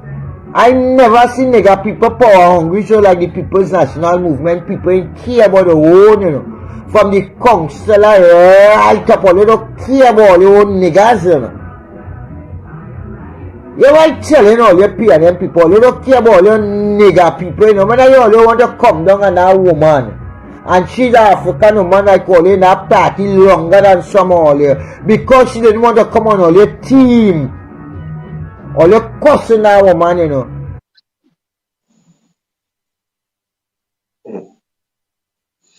And then Keith Rowley, who's failed for 7 years, cut everything, cut opportunities, cut all Kamala's programs for education, talent identification, opportunities across the board, tech work, cut gate, cut everything, cut school feeding, cut textbook, cut laptop. Keith Rowley then comes to you now, yesterday, and tells you, the black parents, stop hiding and covering up for your murderers. So he blaming you. He blaming black people, all you who vote for he telling all you, stop covering up for your children and your family. So much so that the Express had to come down on this golf plane Oreo. And those of you who don't understand what an Oreo is, I can't help you. No, blackness is not a color of a skin. Blackness is a consciousness. Blackness is a thought. Blackness is an understanding of the oppression that black people went through for 500 years. And being conscious when you're in a position of power to redirect resources. It's not about your skin color. Who cares? Some of the greatest policies that uplift black people across the world have been brought by people who are not black. But this one here, even the Express had to say monotonous, ineffective crime call. Not for the first time, Prime Minister Dr. Keith Rowley has accused families of protecting murderous relatives instead of doing the right thing by passing information to the police. By now, with his calls continuing to fall on deaf ears, we would have expected him to have engaged in more penetrating analysis in an attempt to understand why not only families but the wider national community is averse to coming forward on the issue. Perhaps the Prime Minister is unaware of the number of family members and friends who have been killed by gang members in reprisal exercises. Maybe he has also not been paying attention to some of the following: the number of police officers who are on charges of serious crimes, including murder, the number of criminal acts perpetrated by people dressed in police uniforms, reports of criminal evidence disappearing while in police custody, and the list goes on. It is deeply distressing, says the Express, and disturbing, frankly, for this country's Prime Minister to still be casting about like this on what is our prolonged number one national ailment. It is as though we are in a time war with the forces of law and order woefully steps behind the criminals and the criminal minds in our midst. And then we see no school uniform for this youth man, 14 years old. No school, murdered at 14. Under siege in Mova, boy 14 killed for rejecting gang, while this one on the golf course. And while he's on the golf course, we go to the Commission of Inquiry. And since 2018, put up that image, this pipe. And I'm asking you all earlier clock as we broach this topic. Prior to the commencement of this project, the said pipeline had been inactive since even before Paria commenced operations in December 2018, and it will remain inactive until the project was completed. So why, Archie? Why, citizens? What was the job going on? You could move it in. I'll finish with that. What was the job for? What that pipeline was for? You see, just before that, just before the work started in 2021 and so on, the UNC bust the mark on Del C landing a sanctioned jet with PDVSA officials with Newman, George, Stewart, Smallpin and Rowley to meet face to face. And then the UNC bust the mark with Trafigura PTE bringing in 210,000 barrels of fuel from Trafigura PTE and selling it to ES Euro Shipping, Wilmer Ruperti to Wilmer Ruperti, Paria. They got caught. Wade Mark brought a motion, and 54 days after the ship left, after Asha Jabid said she see the sanction clause while she was looking up at Smallpin. Remember all of that? Because the US was in the Caribbean Sea and the Aldan had switched up its transponder, yet a reporter in Venezuela received the exact movements of that ship leaving Trinidad and Tobago and going and offloading fuel under sanctions of the USA. Unloading fuel at Palo Alito in Venezuela. When I asked Franklin Khan in the Senate how much fuel came in, purchased from Wilmer Ruperti Trafigura and sold to ES Euro Shipping in April 2020 in that 1 month, because all the reports were about 148,000 moving out, 210,000 coming in. That was all. He answered, and it's on Hansard, 1.2 million barrels of gas came in and went out. So what that pipe was for? That pipe wasn't there. What did you use it? The pipe was down there since before 2018, nothing. What you sending man down there to do? What is the purpose of the job? What was the pipe there for? Nobody asking that. But this question, put up Kapil Bissoon commentary and listen and read carefully. Kapil Bissoon said, why are Parian heritage insulting the memory of these 4 divers and the people of the country by the refusal of personnel of these state-owned entities is indeed very troubling and worrisome, and begs the question, do they have something to hide or cover up and do not wish to incriminate themselves before the commission and the public? Very interesting. Put up an image now of Michael Kerban's testimony, and he said, Michael Kerban said, there were 2 umbilicals which were approximately 350 feet in length, which could have been joined to make it longer. The persons who were willing to go into the pipeline were me and Conan. Catherine, who's the Paria lady, Catherine was also present along with us and the Coast Guard. Catherine then made a phone call to the managers of Paria, to the boss men. She said that she was letting us know that we are not allowed to go in the pipeline again because management was having a meeting. She told them they will make a decision and let them know. But who was in this management meeting? We told Catherine that we had the proper equipment and we were ready to rescue. We told her that we were going to do it. I told her that it was so dangerous to go down into the pipeline that I went in the pipeline and I came back out. So what is stopping us now? The Coast Guard officers then said we were here to make sure that you do not go back in the pipeline. She did call them and they said they were in a meeting and they would get back to us. Go up there quickly if it are more yellow there. Next one. Right? But the Paria management was in a meeting with Stuart Smallpin Young.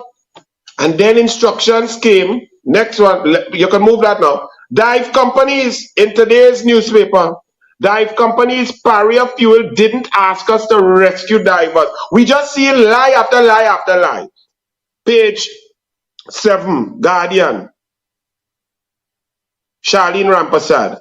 Paria Fuel's general manager Mushtaq Mohammed says the company took the recommendations of the TNT Coast Guard and 4 diving companies. It was unsafe to rescue the 4 LMCS divers trapped in the pipeline.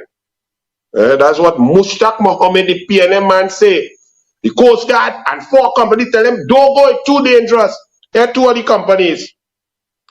However, 2 of the companies he named say they were never asked to rescue the men. And a 3rd company says they only made a decision not to attempt the rescue the next day, 25 hours later.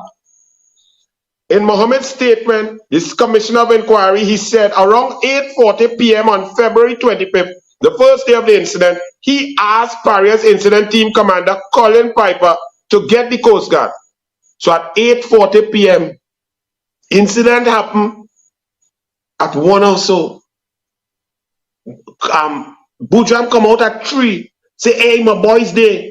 8:40, he calling for Coast Guard.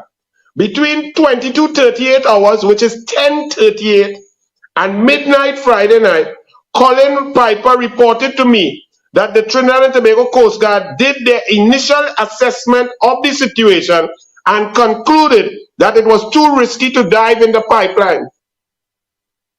Really? What assessment could the Coast Guard do from on the surface? Are you telling me that from the surface at 22:38 at night time, the Coast Guard had Superman infrared eyesight to look down 40-50 feet through the dark waters to see and assess what was underneath the water down there? What abject total nonsense all you're talking, these disgusting human beings. Right? But then, Archie, but the Coast Guard put in a statement, and here the Coast Guard. As far as I am aware, the decision to prevent persons from attempting a rescue was made by Paria personnel and not by either myself, any member of the Trinidad and Tobago Defense Force Diving Department, nor by any member of the Trinidad and Tobago Defense Force. Neither I, any member of the Trinidad and Tobago Coast Guard Diving Department, or any member of the Trinidad and Tobago Defense Force had the requisite authority to do so. The decision by Paria, however, was based on the assessment by the Trinidad and Tobago Coast Guard Diving Department that an attempt at rescue can have severe health and safety implications, as stated in paragraph 9 and 10, Hargrave said. So everybody lying. Archie, back in the day, back in February, when Paria put out a statement, I think I analyzed it because Paria was also caught lying about the OSH officer, and the OSH officer had to come and say, listen, that is not we work. We don't go and assess nothing and decide who could go down and whether rescue is not important. Run it, Archie. Paria has been found lying and covering up once again. And why is that? And how is that? Today's Guardian will let you know. The OSH agency, through its communication director, Mr. Kendall Reid, has come out and said that Paria lied. That the OSH agency was never involved in any decision-making process, that the OSH agency is not a first responder, and the OSH agency never recommended or decided or supported any decision to curtail the rescue mission. Now, why is this so critical? There are many critical areas for the Commission of Inquiry, but one of the main ones is why all this stopped after Boudram was found by Kirban. Why all this stopped? Why did Paria stop them? Why did they not let them down? Why did you stay inactive for so long? Why you didn't give them a chance to save their lives? This is a critical area which will deal with criminal negligence, possible murder, manslaughter, and so on. There are many other areas, but this is one.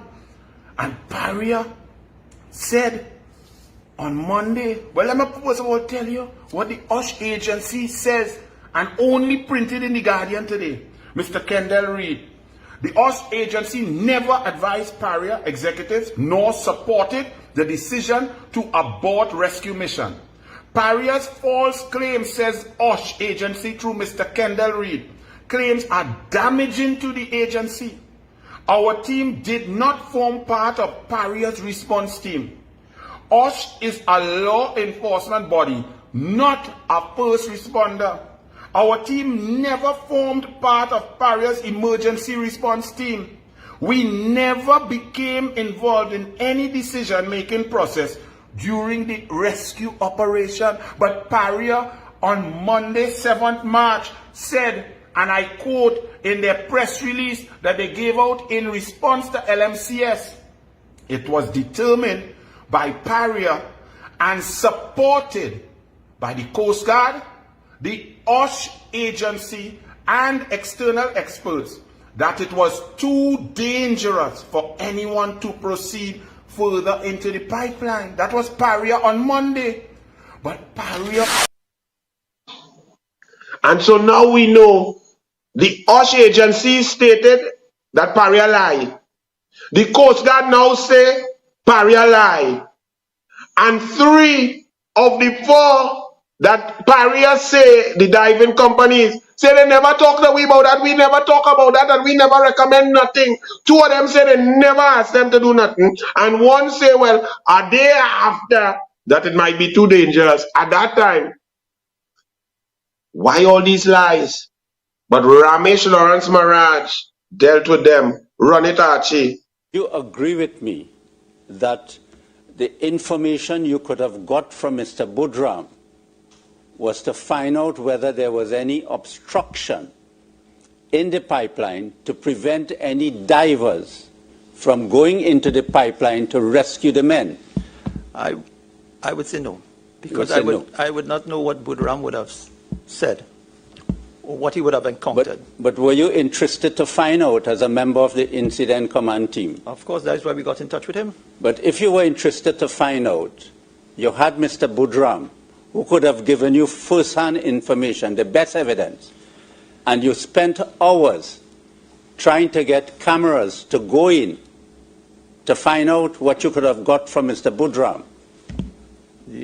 Okay, remember I mentioned to you, when we finally got through to Mr. Boudram started to recount the events, the personnel inside, and then we were informed by the person on the other side that he cannot speak much longer. But would you agree with me that you did not take any steps, you or the IMT did not take any steps I disagree with you. to interview Mr. Boudram before 10 o'clock? I disagree with you. What steps you took? We said, I earlier said that we had someone from the HSC team. But you cannot tell us who is that person. Did that person report to the IMT? That person reported into the HSC team who would have provided that information. Mr. Y, As a member of the IMT, were you interested in taking steps to rescue Mr. Boodram? Of course. According to your statement, it was important for the IMT to make a decision to rescue, to find out what was the condition in the pipeline in order to determine what action it will take. Because according to your statement, Mr. Y, there were several divers that you all contacted for the purpose of going into the pipeline. Am I not correct? Yes. Right. So here it is. You have a man who just came out of the pipeline. He could give you all that information. Right? Why it is that I haven't seen any evidence that Paria or the IMT got someone to go with him to the hospital to get information whilst he was at the hospital to get information. And on top of that, when you hear it, you have Christopher Boodram who came out, rescue missions go ahead sometimes without intel. You're just hoping that people are alive and you're doing the best you can. These people had a witness who was down there. God direct him out. He come out with full information. And that clown there say, yeah, talk to the man to find out what's going on down inside it. Furthermore, they had proof of life all around. You had Boodram, then you have Mr. Ramuta's statement, right? And here Mr. Ramuta stating, because Boodram come out and he tell everybody he could see, hey, my boy Pies and them right there, all of them, all you go back for them, go back for them, go back for them, go back for them, they right there, go back for them, right? Well, here next man, Ramuta said, Boodram kept telling us that Faizi is right behind. His face and everything was covered with oil. It had a chain block hanging from the chamber, said Ramuta, when he went back to try and go down in the pipeline. This is what Christopher used to bang. I tapped. So Ramuta now gone down and he tapped with the 4-tap emergency using the chain block. Bam, bam, bam, bam. This is a code used by divers for emergencies. I felt the vibration of 4 taps coming back from inside the pipeline. That wasn't enough for Ramuta. He do it again. Bang, bang, bang, bang. And he wait. And he get bang, bang, bang, bang. A few more times. Proof of life. And all you leave men down there to dead. But Prakash Ramada, Prakash, boy, well, Prakash, the country, listen, if all you don't get rid of the PNM and see in the heart from Rowley to Small Pin to Newman George to Colin Piper, understand that these were the decision-making processes from Rowley come down to his friend and them. Run it, Prakash, come in. In your opinion, when was the decision made? Or the view formed that the men were dead? That would have been somewhere on Sunday afternoon. Sunday. So let me hear that the country here, what efforts were made between Friday to Sunday to send anybody in to retrieve these men? From Friday to Saturday, the period was used to collect data and inspection in the line, to develop a plan for the rescue of the individuals. That never occurred. The rescue, because you got your information, you think it's a bureaucratic exercise you were in? No. Or a life-saving effort? Which is it? It's a life-saving effort. Right. Which life-saving effort was made between Friday and Sunday? Tell this country. We need to know. My client's family needs to know. Right. Yusuf Henry's 11-year-old daughter needs to know. Tell us. With respect to going into the pipeline, a plan needed to be devised. Yeah, I hear about your plan.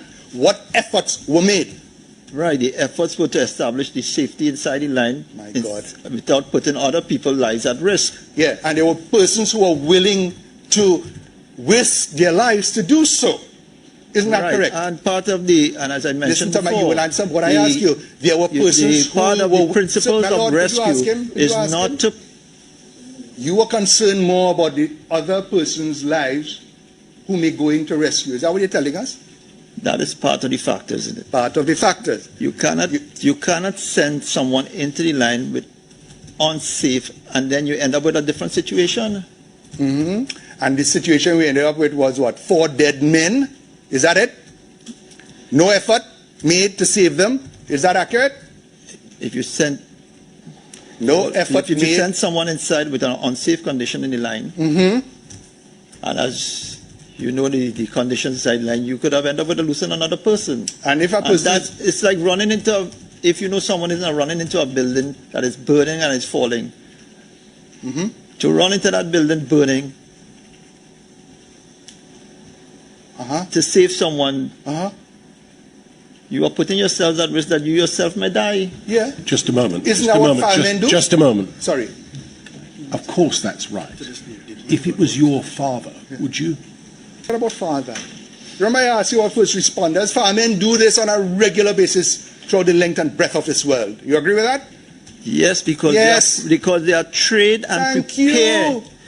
They are equipped with equipment to conduct those rescues. What other equipment do you need to go in there other than a person who has an oxygen supply, a long enough line, and possibly a rope to go in? Listen, let me finish. To go in, right, with the oxygen line for himself, and possibly also to give those who are still surviving oxygen. What other equipment did you require? What other... And let me just tell Mr. Way something.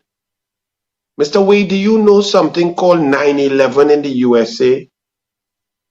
Do you know that as the terrorist planes hit the 2 towers, do you know that even after the first tower fell, that first responders, knowing the risk, knowing that they would die, knowing that there was risk that they would die, they still went in to try and save as many human beings as they could, because that's their job and that's what they swear to do.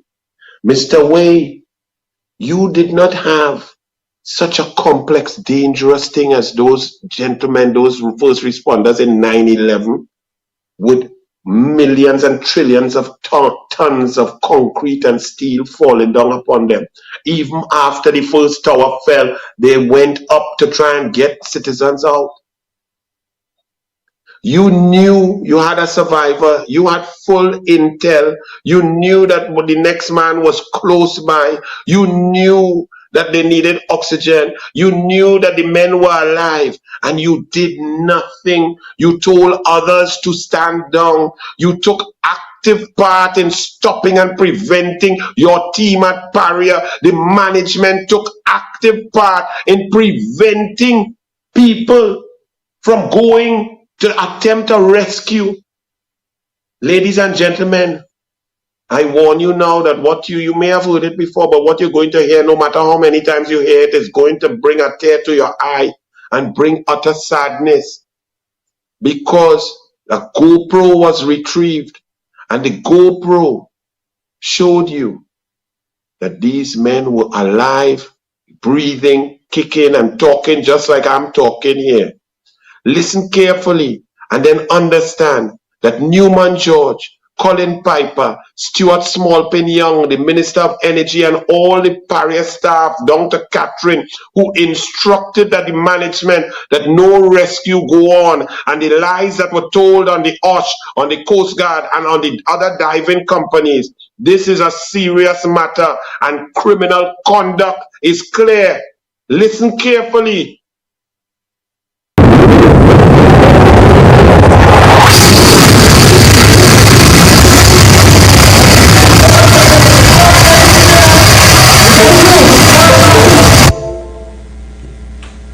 Pause is good. You've gone back to the beginning now. I just wanted to be clear what we're looking at, please, Mr. Maharaj. As I understand it, it's Kazim Ali who is in the water with scuba equipment. Yes, it's Ali. He's been passed a wrench. A wrench. Presumably that's the one that was going to be used to undo the plug. The plug.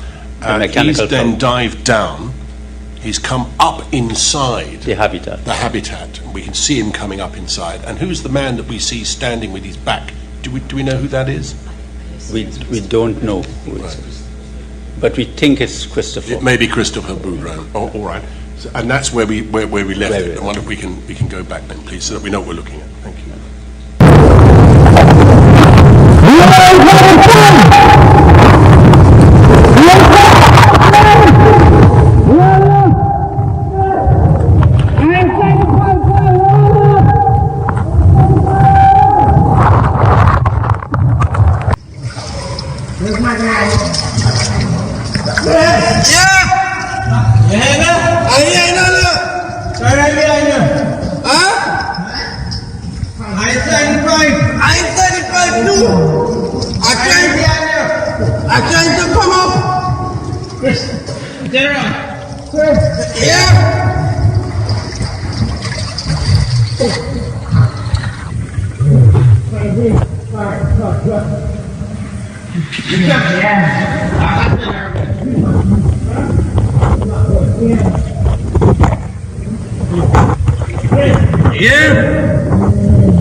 Rowley, Stuart Young, Newman George, Colin Piper, Mushtaq Mohammed, and the rest of the Paria management.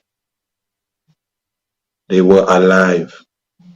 There was oxygen. They were talking. They were giving reports.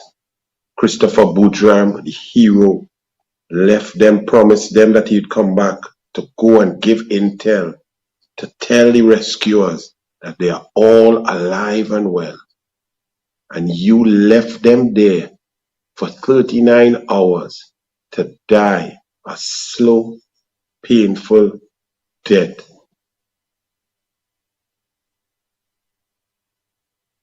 Good night.